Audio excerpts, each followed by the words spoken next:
చిన్నారి జ్ఞానేశ్వరి కేసులో కీలక ఆధారమైన పెంపుడు కుక్క మృతి చెందింది. జీపీఎస్ ట్రాకర్తో గాలింపులో పాల్గొన్న కుక్క 80 నిమిషాల్లో 8 కిలోమీటర్లు సంచరించింది.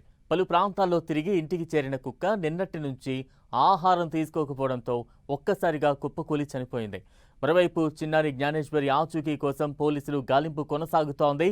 అన్ని కోణాల్లో దర్యాప్తు చేస్తున్నారు పోలీసులు.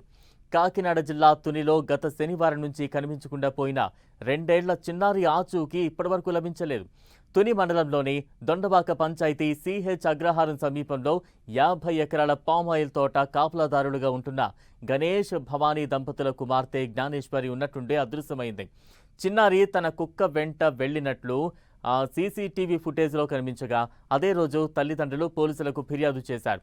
ఆ రోజు రాత్రి నుంచి దాదాపు 200 మంది పోలీసులు చిన్నారి జాడు కోసం వెతుకుతూనే ఉన్నారు.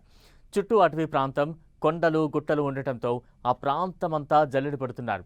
అయినప్పటికీ చిన్నారి ఆచూకీ లభించకపోవడం ఆందోళన కలిగిస్తోంది. అయితే శనివారం చిన్నారి కుక్కతో కలిసి అడవి వైపు వెళ్లగా మంగళవారం కుక్క ఇంటికి తిరిగి వచ్చింది. కానీ చిన్నారి మాత్రం రాలేదు. ఈ కేసులో కుక్క కీలకంగా మారడంతో పోలీసులు దానిని అడవిలో విడిచిపెట్టి అనుసరిస్తూ వెళ్లారు. కానీ ఆచూకీ మాత్రం లభించలేదు. ఇప్పుడు దానికి ట్రాకర్ అమర్చి మరోసారి గాలింపు చర్యలు చేపట్టాలని నిర్ణయించారు. వెళ్లి వచ్చినప్పటి నుండి కుక్క ఆందోళనకరంగా కనిపిస్తూ ఉండటం, మనుషులను చూస్తే భయపడడం చూసి బోనులో బంధించారు. అక్కడి పరిసరాల్లో కుక్కను తిప్పుతూ ట్రాకర్, డ్రోన్ ద్వారా పరిశీలించారు. ఎక్కడా ఎలాంటి క్లూ దొరకలేదు. ఈలోగా కుక్క హఠాత్తుగా చనిపోవడం అందరికీ షాక్ ఇచ్చింది.